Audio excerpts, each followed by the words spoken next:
My husband handed me the divorce papers and said, "You have 48 hours to get your things out. My new girlfriend owns this house now." I just smiled and agreed. But when she stepped foot in that house, she realized she had made the biggest mistake of her life. Hello everyone. Thank you for being here with me today. Before I begin my story, I'd love to know which city you're joining us from. Please feel free to share in the comments. Now, let me take you into this story. You know that feeling on a Friday afternoon? The week is finally over, the exhaustion is real, but there's that little spark of relief. You're just looking forward to getting home, kicking off your shoes, and letting the silence of your own space wash over you. That was me. I was driving home on the cross-county parkway, the traffic was its usual sluggish crawl, and I was mentally debating between ordering pizza for dinner or attempting to cook the chicken that had been sitting in the fridge for 3 days. The little, mundane decisions of a normal life. I remember thinking how much I was looking forward to a quiet weekend with my husband, Walter. Maybe we'd watch a movie. Maybe we'd just sit on the porch. Simple things. That's the thing about life, isn't it? It has a funny way of letting you settle into that comfortable rhythm right before it pulls the rug out from under you. When I finally pulled into the driveway, I noticed Walter's car was already there, which was a little unusual for him on a Friday. A small, strange detail. I walked in, dropping my heavy briefcase by the door, the familiar scent of our home, a mix of lemon cleaner and old books, greeting me. The house was quiet. Too quiet. I found him in the kitchen. He wasn't doing anything, just standing by the window overlooking the backyard, his hands shoved deep into his pockets. He had this tension in his shoulders that I knew all too well. It was his "I have bad news" stance. Tough day? I asked, keeping my voice light as I hung my keys on the hook. He turned from the window, and his face was a pale, unreadable mask. "You could say that," he said, his voice flat. "Lorraine, we need to talk." My stomach did a slow, cold somersault. "Okay," I said, forcing a small smile. "You sound like you're about to tell me you signed us up for a timeshare." "What's up?" He didn't smile back. He just walked over to the kitchen island, where a thick, innocent-looking manila envelope was sitting. It hadn't been there a minute ago. He must have been waiting for the right moment. He picked it up, held it for a second, and then slid it across the granite countertop towards me. The sound it made, a soft, dry scrape, felt deafening in the silence. And that's when it happened. That gut-wrenching, movie scene moment when your husband hands you divorce papers like he's returning a defective toaster to Target. Apparently, Walter thought our 8-year marriage came with a satisfaction or your money-back guarantee. And my time was up. "Lorraine, I need you to sign these," he said. He wouldn't even look at me. His eyes were fixed on the envelope as if it held all the answers. I stared at it, my mind struggling to connect the dots. The quiet house, his tense shoulders, the envelope. It was a language I suddenly understood perfectly. "Sign what, Walt?" I asked, and I was proud of how steady my voice was, how it didn't betray the tremor that had just started in my hands. He finally met my gaze, a flicker of something, annoyance, maybe guilt, crossing his face before being replaced by a look of cold resolve. "The papers, Lorraine. The divorce papers. I've made things very generous for you." Generous. That word again. The last time he'd used it was when he generously let me handle the emotional fallout from his mother's funeral while he went on a necessary golf trip to clear his head. I almost laughed, a bitter, sharp sound, but I bit it back. I let the silence stretch, forcing him to fill it, to own the ugliness of what he was doing. And, he finally added, clearing his throat as if something was stuck there. "I'm going to need you to be out of the house in 48 hours. Amber's moving in this weekend, and she needs space for her, well, for her meditation corner and her essential oil collection." Amber.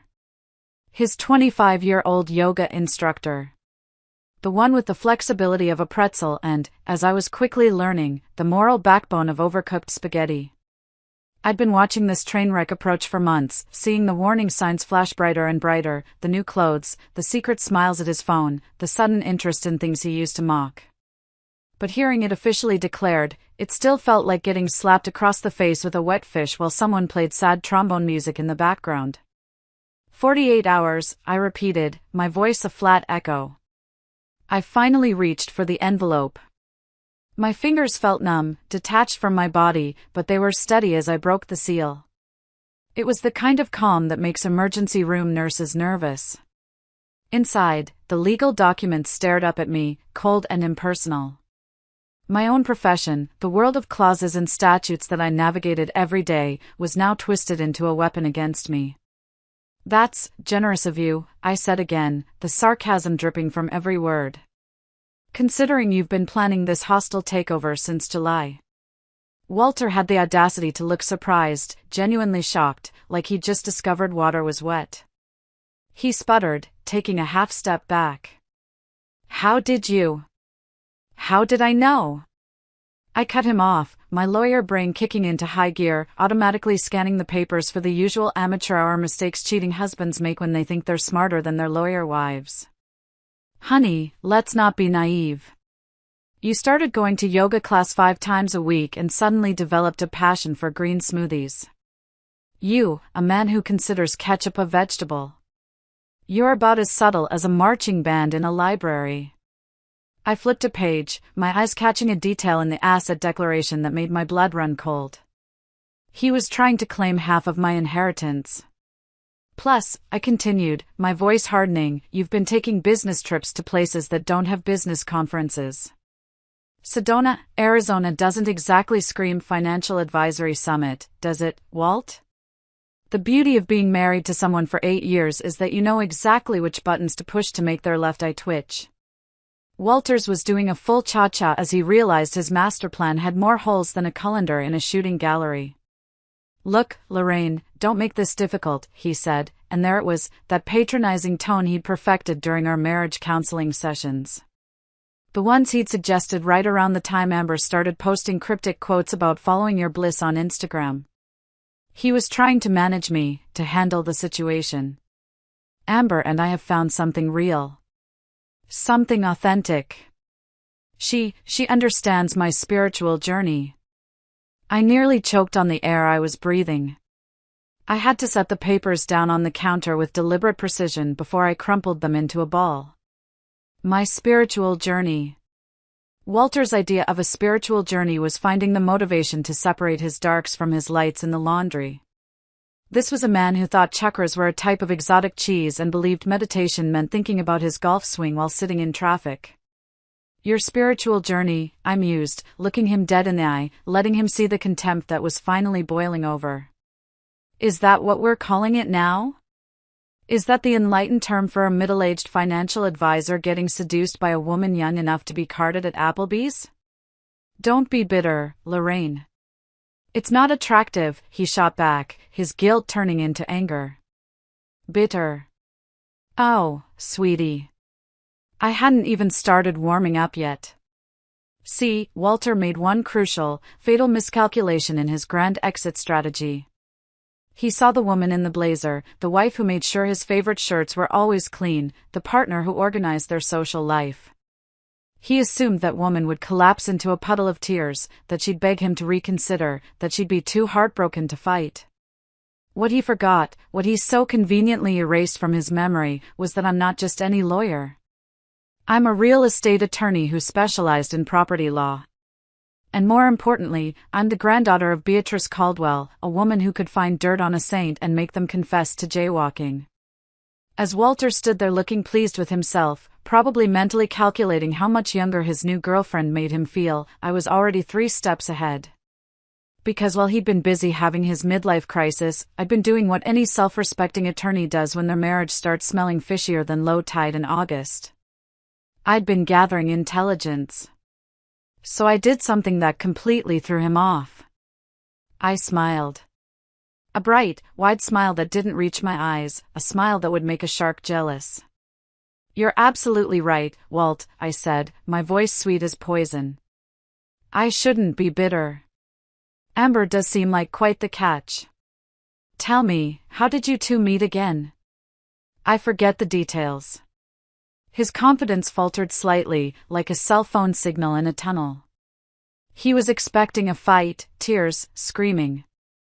He wasn't prepared for calm, calculated questions. I told you.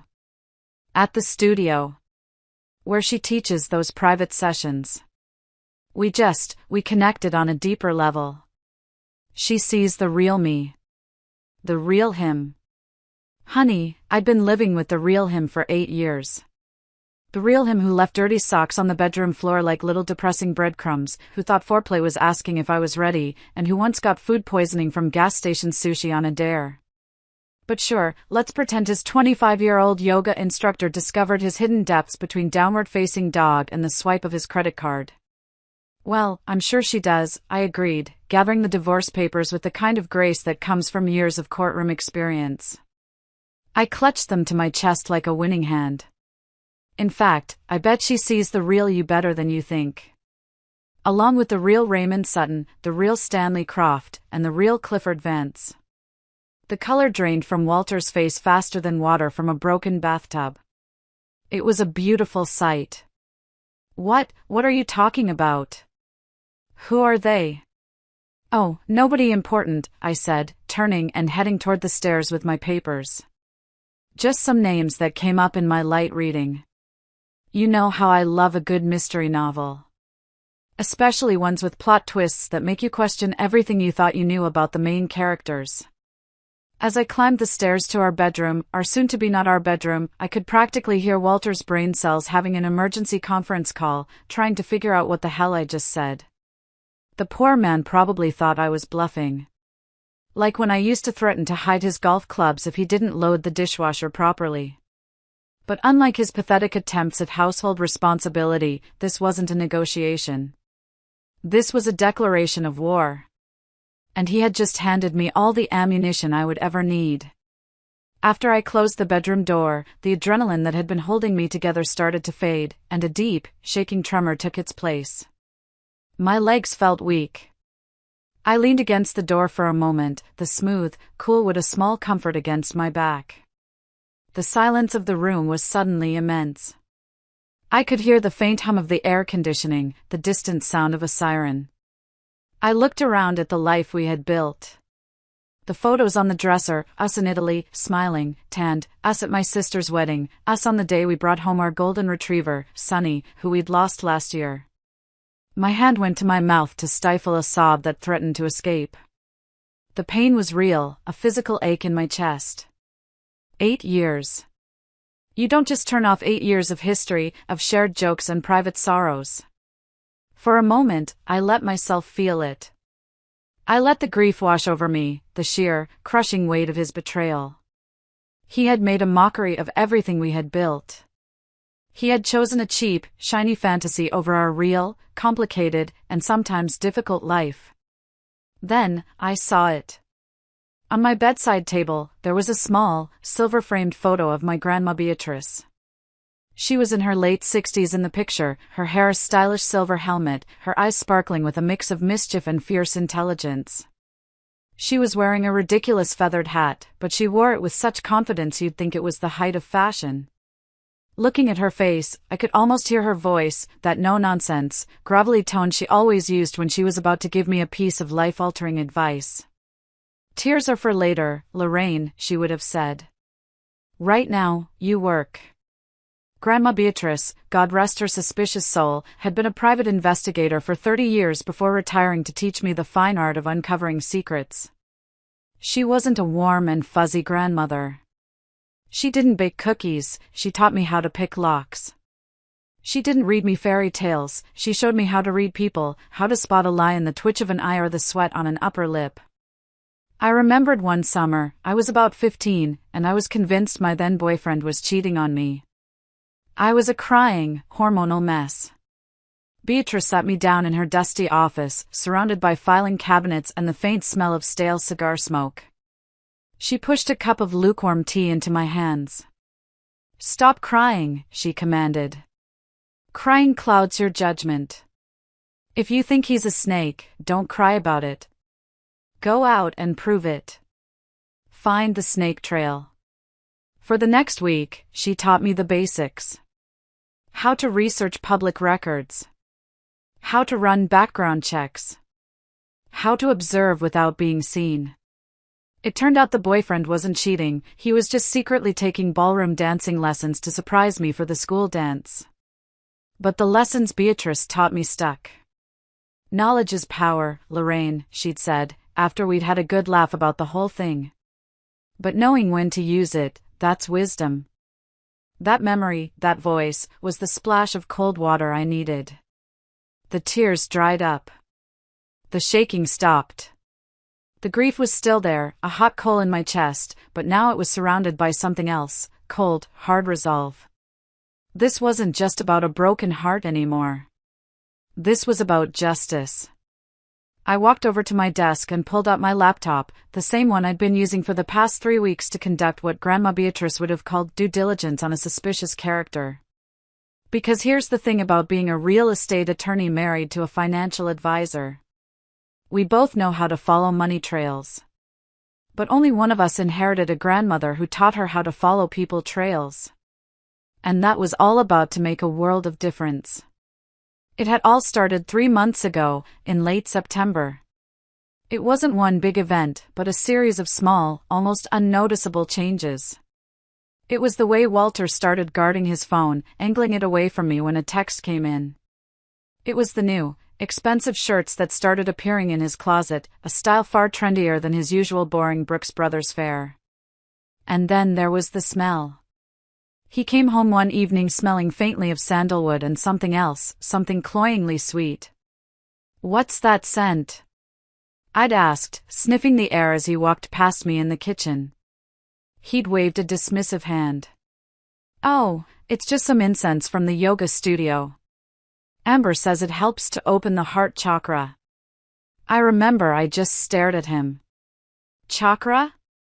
Walter was a man whose entire spiritual belief system revolved around the sanctity of the Sunday NFL games. The word chakra coming out of his mouth was as jarring as hearing a cat speak fluent French. That night, after he fell asleep, snoring, by the way, which I'm sure wasn't very spiritually aligned, I couldn't sleep. The nagging feeling in my gut was too strong. So, at 2 a.m, I crept out of bed, went to my office, and opened my laptop.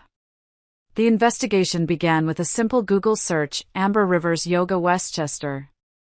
Her social media presence was the first red flag. Her Instagram was a carefully curated museum of a life that didn't quite add up.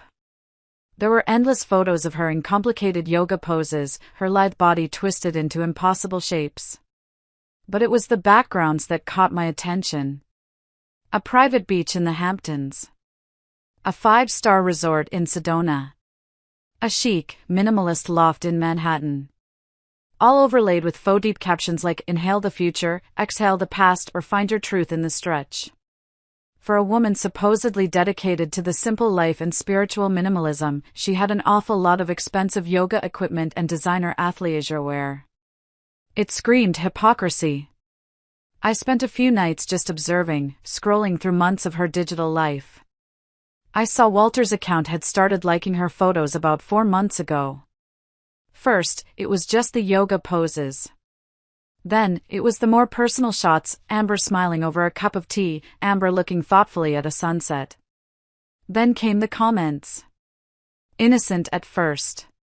Great form. Then, more personal. You're an inspiration.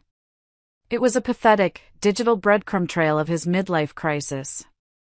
But the real smoking gun, the clue that broke the whole case wide open, was her professional website. It was sleek and full of promises of transformative healing and bespoke spiritual journeys. And on it, a testimonials page. It was meant to showcase her life-changing private sessions. There were 4 glowing reviews from 4 devoted students, each one accompanied by a professional headshot. My heart hammered against my ribs as I read them. First, there was Raymond Sutton, a prominent cardiologist from Scarsdale. He gushed about how Amber had helped him find inner peace after a stressful period of professional pressure. His photo showed a man in his late 50s with kind eyes and a weary smile. Next was Stanley Croft, who owned a chain of car dealerships in Connecticut. He praised her for helping him reconnect with his true self after a devastating personal loss. His picture was of a hearty, backslapping kind of guy, but his eyes looked haunted. Third was Clifford Vance, a high-powered hedge fund manager from Greenwich. He wrote that Amber's guidance was invaluable during a time of personal crisis that threatened to derail his entire career. He looked sharp and ruthless in his photo, every inch the Wall Street shark.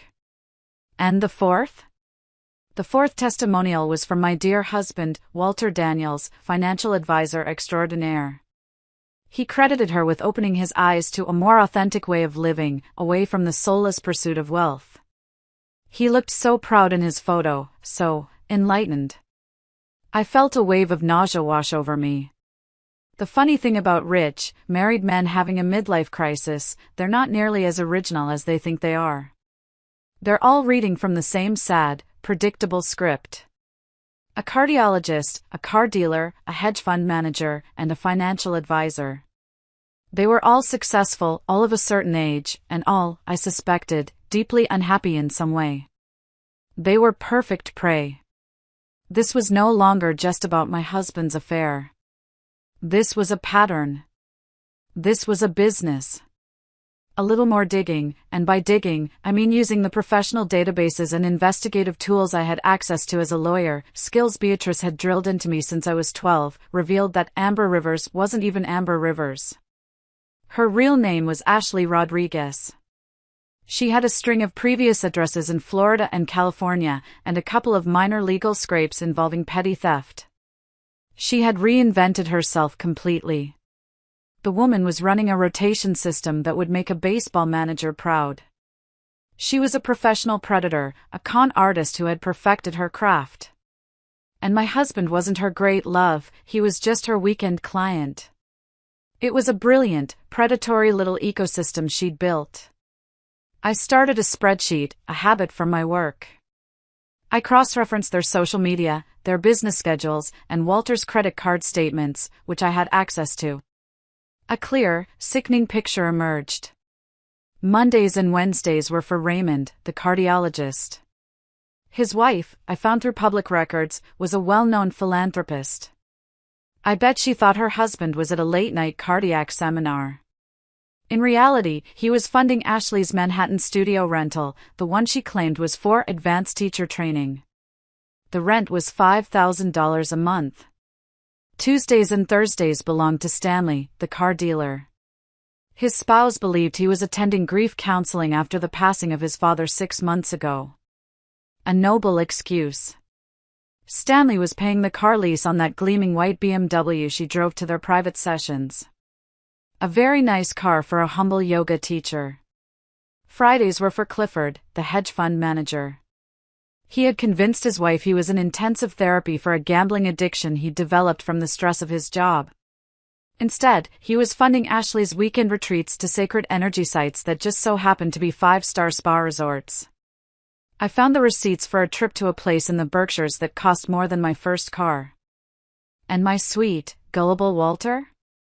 He got the weekends. He was covering the rent on the chic little apartment she kept in the city as her meditation sanctuary. His salary, the money that was supposed to be building our future, was paying for her fake serenity. The most beautiful, most diabolical part of her con was how she'd convinced each of them that they were saving her. It was a masterclass in manipulation. I found some of her old, supposedly deleted social media profiles under her real name. It was a treasure trove. She had a playbook.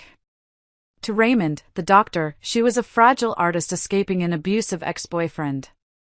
He was her protector. To Stanley, the grieving son, she was a brilliant young woman crushed by student debt from a degree in art history. He was her benefactor.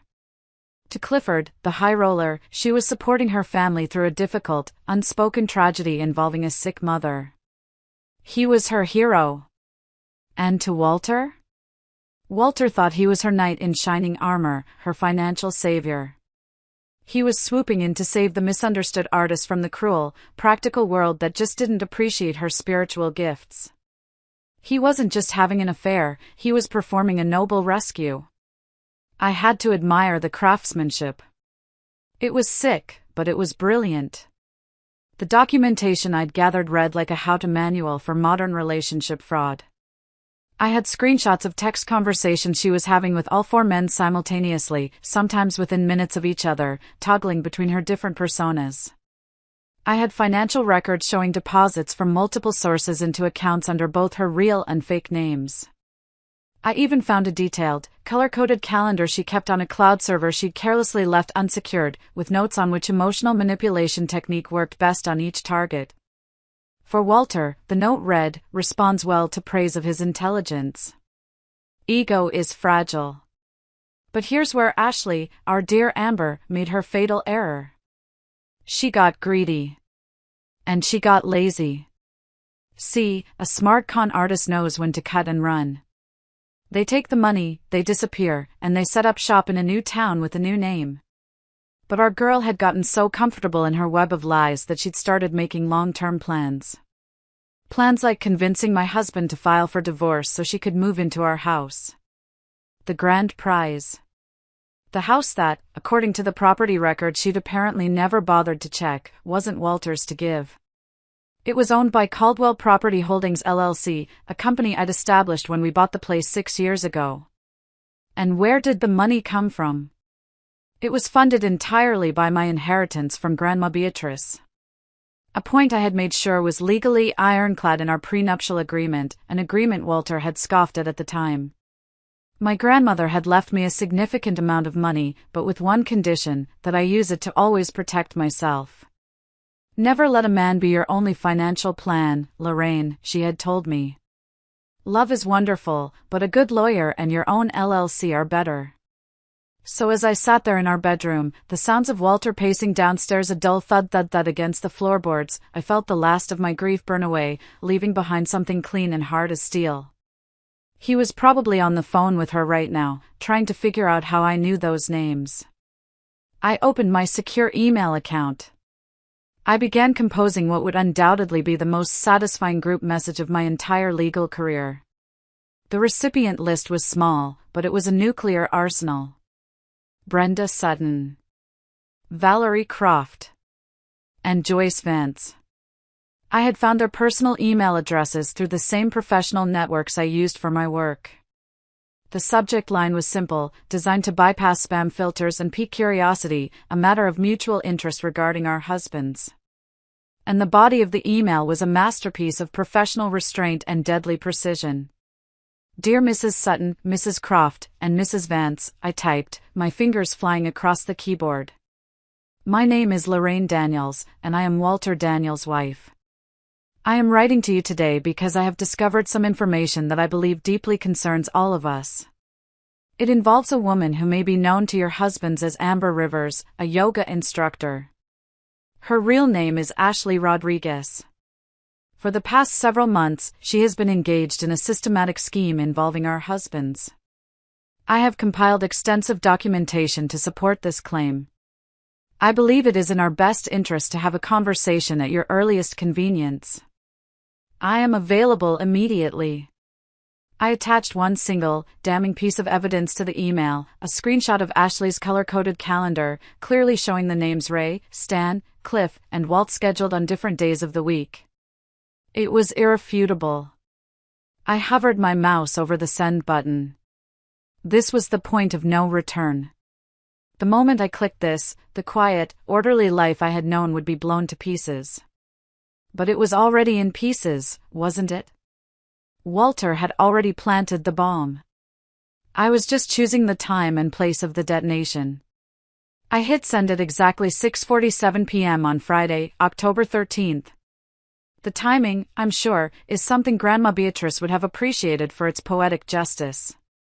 Then, I sat back, took a deep, steadying breath, and waited for the beautiful, coordinated chaos to begin. I didn't have to wait long. I went downstairs to make myself a cup of tea, my hands surprisingly steady now. Walter was in the living room, on his phone, his voice a low, urgent murmur. He saw me and immediately ended the call. He looked pale and rattled. "Who was that?" I asked, walking past him towards the kitchen. "Just a client," he lied, his eyes not meeting mine. The lie was so flimsy, so pathetic, it was almost insulting. I just nodded and continued to the kitchen. As the kettle began to whistle, my phone, sitting on the counter, started buzzing.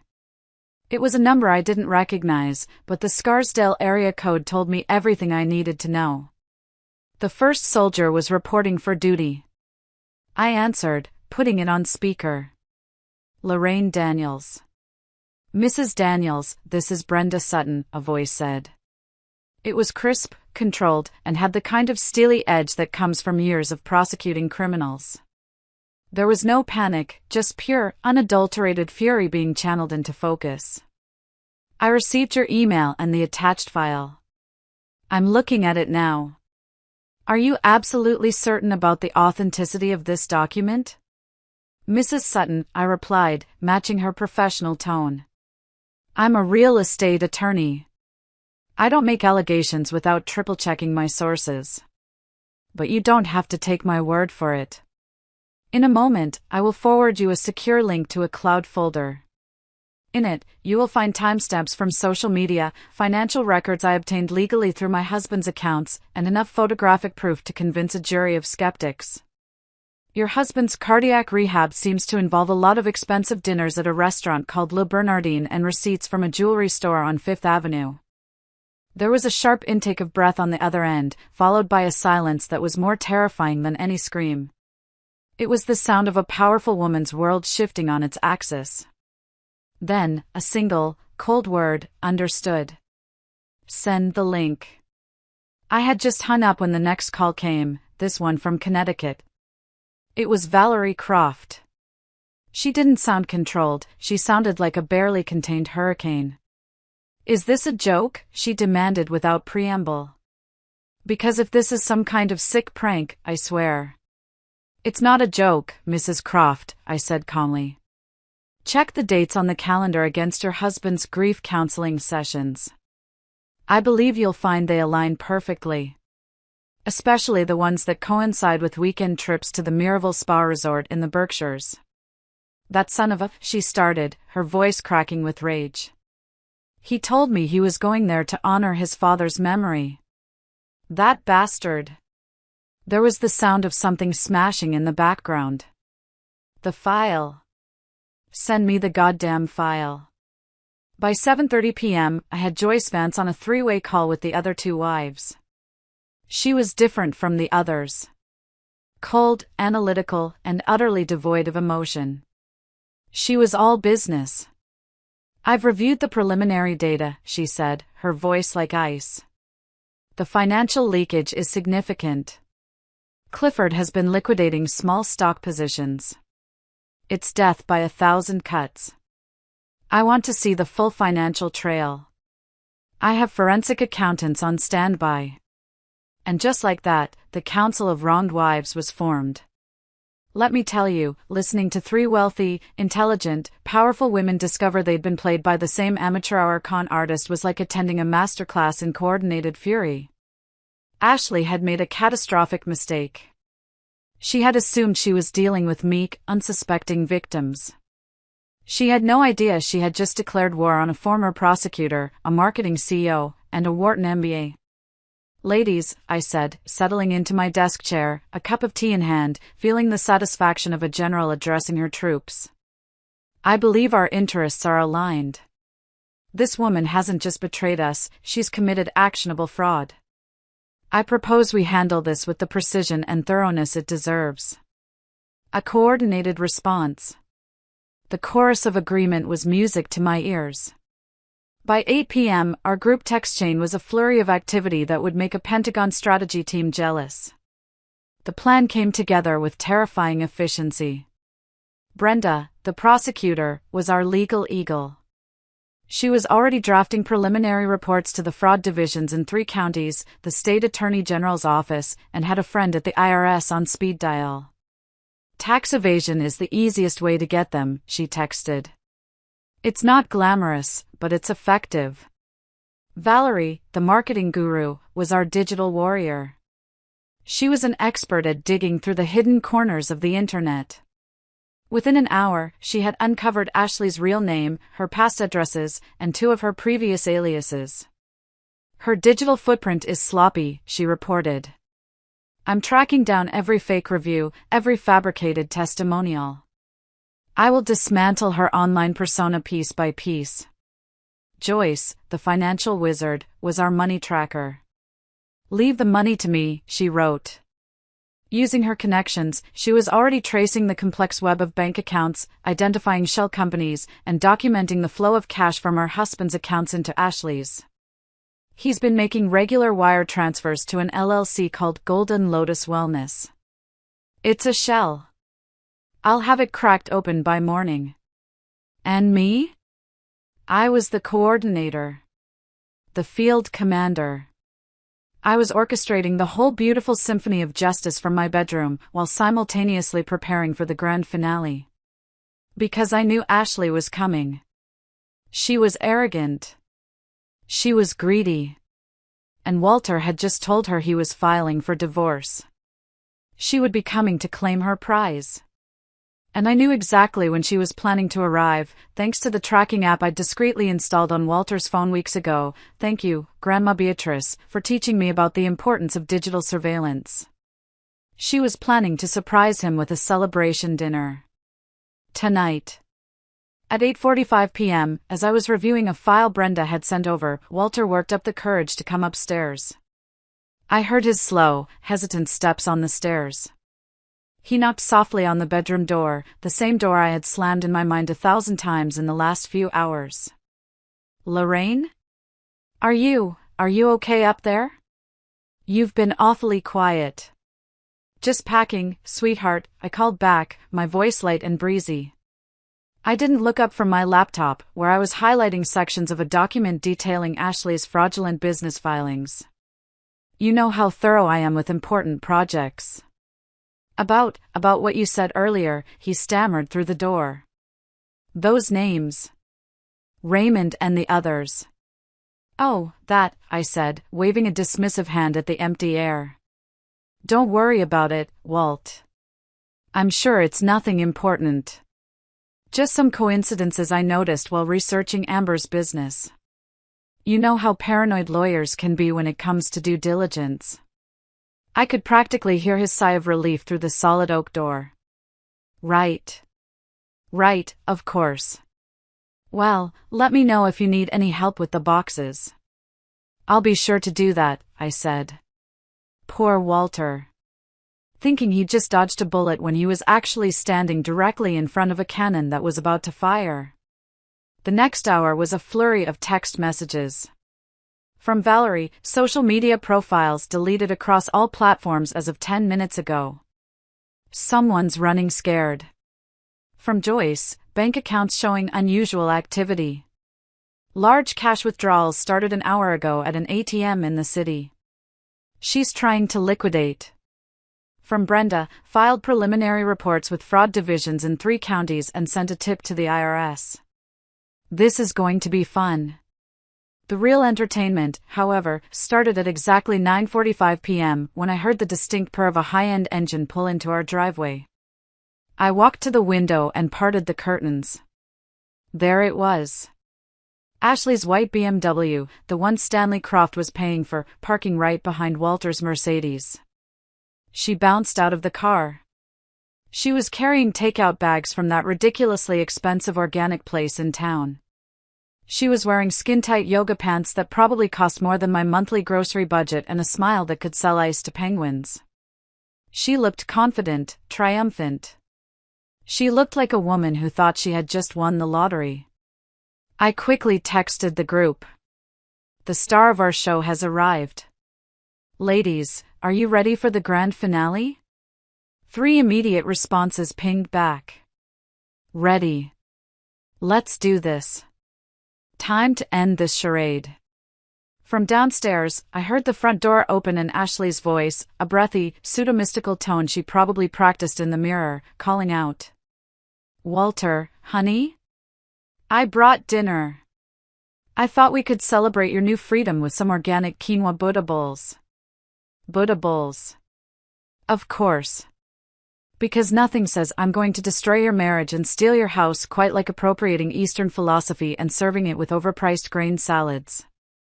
I heard Walter practically tumbling down the stairs to greet her, his voice filled with the kind of guilty enthusiasm of a kid caught with his hand in the cookie jar who's trying to convince everyone he was just checking if the cookies were fresh. Amber! I told you to wait until tomorrow. Lorraine's she's still here. Oh, don't worry about that, came Ashley's confident reply, loud enough for me to hear clearly. After tomorrow, this will all be behind us. We can start fresh. In our beautiful new home. Our beautiful new home. The audacity was almost admirable. Almost. I closed my laptop, stood up, and straightened my blazer. I took one last look in the mirror. My eyes were clear, my expression was calm. It was time to go downstairs and introduce Ashley to the concept of consequences. But first, one final text to my new favorite group chat. Showtime, ladies. Hope you're recording this. I descended those stairs like a queen descending from her throne. Each step was deliberate, silent. I felt like I was walking into a courtroom where I already knew the verdict. They were in the kitchen. It was worse than I imagined. Her arms were wrapped around his waist from behind as he stood at the counter, and she was gazing adoringly at our granite countertops like she was already picking out new backsplash tiles. The takeout containers were spread across the island, and she'd even lit some candles, my expensive, hand-poured candles from that little boutique in Greenwich. It was a grotesque parody of the life I had built. They didn't hear me approach. They were too lost in their little bubble of triumph. Well, I announced, my voice cutting through their romantic tableau like a knife through warm butter. This is cozy. They sprang apart like two teenagers caught by their parents. Walter's face went white. Ashley, however, recovered quickly. She dropped her arms, turned to face me, and pasted on a condescendingly sympathetic smile. Lorraine, she said, her voice dripping with fake serenity. I'm so sorry you have to see this. I know this must be difficult. Oh, it's not difficult at all, I replied, walking further into the room. I'm actually glad to finally meet the famous Amber Rivers. Or should I say, Ashley Rodriguez. The effect was instantaneous and absolutely delicious. Ashley's carefully constructed serene mask didn't just crack, it shattered. Her face went through more color changes than a traffic light having a nervous breakdown, from tan, to white, to a pasty shade of gray. Walter looked like someone had just told him his 401k had been invested entirely in Monopoly money. Lorraine, what are you talking about? Walter stammered, but his eyes were darting nervously towards Ashley, not me. He was looking for reassurance that wasn't there. Ashley had gone completely rigid. Her hands, which had been resting on the counter, were now clenched into tight fists. I don't know what kind of game you're playing, she said, but her voice had lost that breathy, mystical quality faster than air from a punctured balloon. It was hard, and cheap, and had a faint tremor of panic. Walter told me you might try to cause trouble. He said you could be vindictive. Trouble? I let out a short, sharp laugh that echoed in the high-ceilinged kitchen. Honey, I haven't even started causing trouble yet. This is just the opening act. I pulled up my phone and set it on the counter, right next to the congealing Buddha bowls. In fact, I bet Ashley here knows exactly what I'm talking about. I bet she's wondering why her phone has been buzzing non-stop for the past hour. Let me guess. Calls from numbers you don't recognize? Frantic texts? I wonder why Brenda Sutton, Valerie Croft, and Joyce Vance have all been trying to reach you so desperately.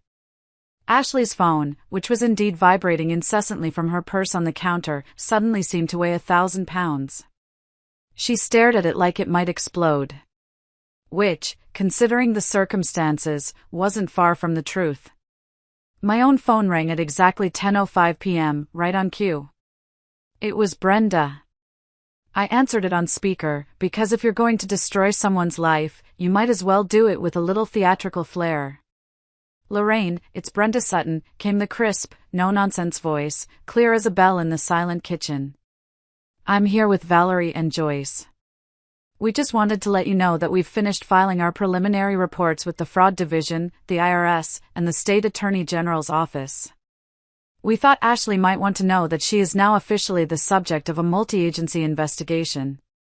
Ashley's face had now progressed from pale to a disturbing shade of green, landing somewhere around the color of old guacamole. Walter was looking back and forth between us, his mouth hanging open. What fraud division? He asked, his voice cracking like a 13-year-old boy hitting puberty. What are you talking about? Allow me, Walter. Valerie Croft's cheerful, professional voice came through the speaker. She sounded like she was thoroughly enjoying herself. Your girlfriend here has been running quite the operation. You see, she told you she needed financial help. She told Raymond Sutton she needed help escaping an abusive ex. She told my husband Stanley she needed help with her student loans. She told Clifford Vance she needed help with a family tragedy. For married men, for different stories, for different revenue streams.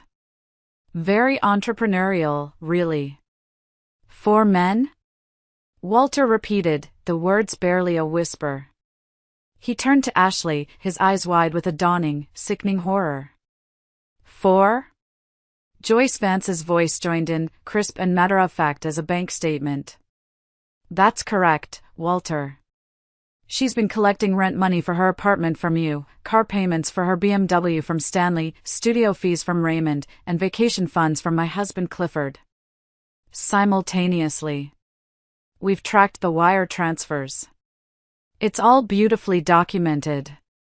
The sound Walter made was somewhere between a wounded animal and a broken garbage disposal. Ashley, meanwhile, had grabbed her purse and was edging toward the door like a shoplifter who'd just spotted security. Ashley, I called out sweetly, my voice stopping her in her tracks. Before you go, there's one more thing you should know. She froze, her back to me. This house. The one you've been planning to move into this weekend. The one you told Walter would be our beautiful new home. It's owned by Caldwell Property Holdings LLC. She turned around slowly, her face a mask of confusion. The legal term meant nothing to her. What does that mean? She whispered. I let the moment hang in the air, savoring every second of her downfall. It means, I said, my voice clear and cold as ice, that my LLC, bought with my inheritance from my grandmother, is in my name, with my money. Walter's name isn't on the deed, the mortgage, or any of the legal documents. Our prenup is ironclad. That means that even when he divorces me, he has no legal claim to this property. You've been planning to move into a house that he can't give you, because he doesn't own it. You've been seducing a man for his assets, when his primary asset legally belongs to his wife. The silence that followed was so complete I could hear the refrigerator humming. The grandfather clock in the hallway ticked away the seconds as Ashley's entire world imploded. It was Walter who finally found his voice again, raw with a humiliation that was painful to witness, even for me. For men, he said again, the words full of disbelief. You've been seeing 4 men. Everything was a lie. Ashley's carefully constructed mystical persona crumbled faster than a sand castle in a hurricane. Walter, I can explain. Explain? He exploded, his face turning a shade of red that could stop traffic. Explain how you've been playing me for months? Explain the money? The lies? Was any of it real? Actually, Brenda's voice cut through the chaos from my phone, a final, decisive blow. She won't be explaining anything to anyone except federal investigators.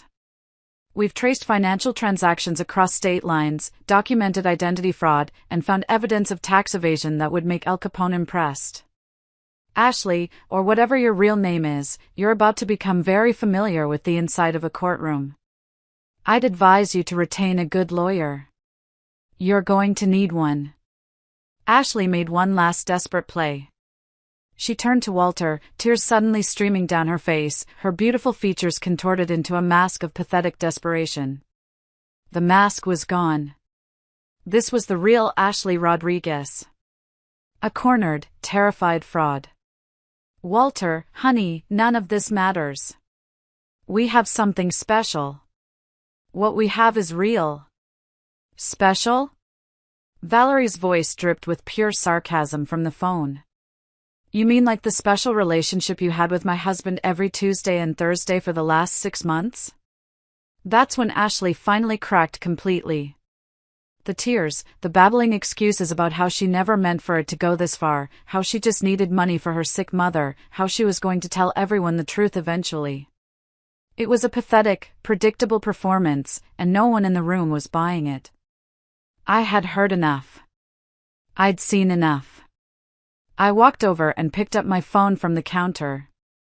Ladies, I said into it, my voice calm and final. I think our work here is finished. Thank you for your assistance. I ended the call. Then I looked directly at the whimpering woman by my door. Ashley. The door is behind you. I suggest you use it before I decide to press additional charges for trespassing. She fled. She didn't walk, she fled, scrambling out of our house faster than a tourist leaving Times Square on New Year's Eve. Her designer yoga pants and spiritual enlightenment retreated into the October night like smoke from an extinguished candle. The white BMW, Stanley's BMW, technically, squealed out of our driveway with all the grace of a shopping cart with a broken wheel. And then, there was silence. A heavy, suffocating silence, filled with the wreckage of a marriage. Walter just stood there, in the middle of our kitchen, looking like someone had just tried to explain quantum physics to him using only interpretive dance. He looked small, and old, and utterly broken. The untouched Buddha bowls sat congealing on the counter, their organic quinoa probably wondering how it had gotten mixed up in such a mess. The candles flickered, casting long, dancing shadows on the walls. The storm had passed, leaving behind a devastation that was hard to look at. He finally looked at me, his face a hollow mask of confusion and betrayal. 8 years, Lorraine, he said, his voice as empty as a campaign promise. 8 years of marriage, and you knew about this for weeks? You knew all of this and you didn't say anything to me? I walked over to the island and, one by one, with deliberate ceremony, blew out the candles Ashley had lit. The scent of vanilla and deception faded. Oh, sweetheart, I replied, my voice not unkind, but firm. I learned a long time ago that knowledge is only powerful when you know exactly how to use it. I looked him in the eye, letting the full weight of the night, of his choices, settle upon him. Grandma Beatrice always said, timing is everything, in both revenge and real estate. If you're still listening, could you do me a huge favor and like this video, and just comment the number 1 down below?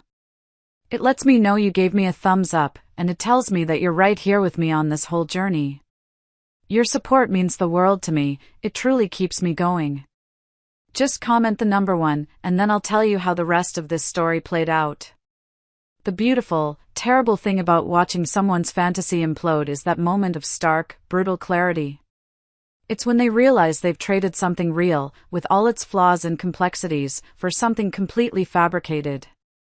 Walter had given up a marriage with a successful attorney, a partner who had supported him, a life of comfort and shared history, all for a con artist who'd been juggling more men than a circus performer.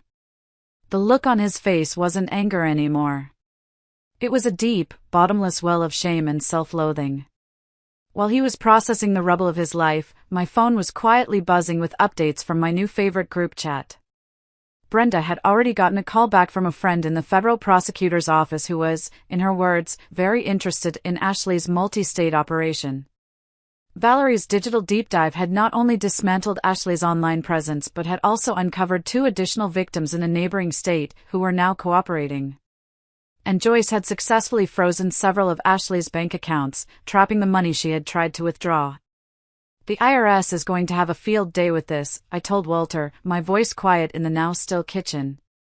I scrolled through the evidence files on my phone, not to gloat, but to make him understand the reality of the woman he had chosen over me.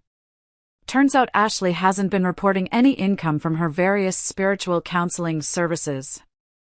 Amazing how quickly enlightenment disappears when tax fraud charges and wire fraud felonies start flying around. The next few days were a blur. Walter moved out, quietly, shamefully. There was no 48-hour deadline for him. I let him take his time, packing his life into boxes under my watchful, silent gaze. It wasn't about kindness, it was about control. I was in charge now. By Saturday morning, the consequences were spreading through our social circles like a shockwave. The fallout was swift and brutal. Raymond Sutton's medical practice was suddenly under review by the hospital board. Stanley Croft's wife, Valerie, not only filed for divorce but used her marketing genius to launch a quiet but devastating campaign that saw his car dealership sales plummet. And Clifford Vance had quietly taken a leave of absence from his hedge fund while Joyce consulted the most ruthless divorce attorneys in New York. And Walter? Poor Walter discovered that being the fourth wheel in a con artist's rotation isn't exactly a resume booster in the competitive world of financial advisory. Word travels fast in Westchester County. His reputation was in tatters. A long-awaited promotion he'd been counting on vanished overnight. The divorce papers he had so confidently served me turned out to be as worthless as Ashley's promises of spiritual transformation.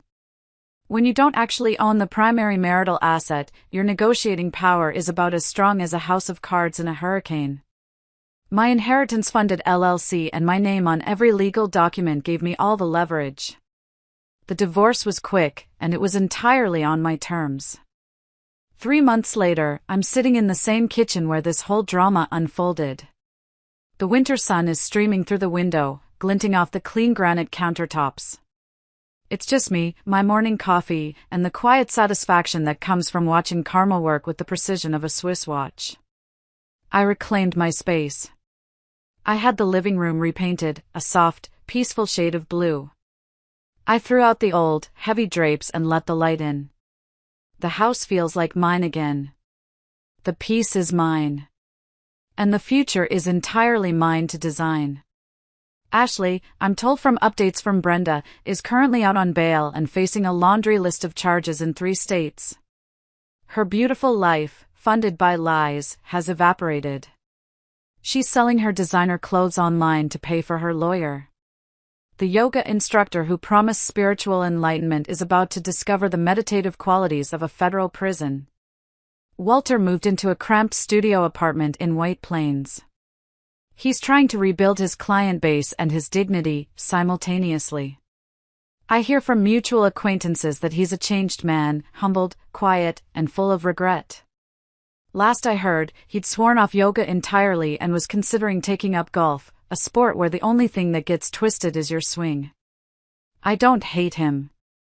I don't feel much of anything for him anymore, except a kind of detached pity. And what about my council of wives? Brenda, Valerie, Joyce, and I still maintain our group chat. The name of the chat is The Boardroom. But now, it's mostly for sharing wine recommendations, celebrating our respective victories, and planning our monthly brunch. We forged an unbreakable bond in the crucible of betrayal. We turned a shared trauma into a powerful, lifelong friendship. Last week, we all went to a spa resort for the weekend, the same one Clifford had paid for Ashley to visit. We used my legal discount. It was wonderfully ironic. You know, the most beautiful part of this whole mess is that I didn't have to destroy anyone's life. I just had to reveal the truth and let the consequences handle the rest. Ashley destroyed her own life by building it on a foundation of lies. Walter destroyed his own marriage by choosing a cheap fantasy over a real, complicated reality. I just provided the documentation. I was the architect of the reveal, nothing more. Grandma Beatrice always said that justice isn't about revenge. It's about restoring balance to the universe. And sometimes, that balance requires a little help from well-organized evidence files and a group of very determined wives with excellent lawyers.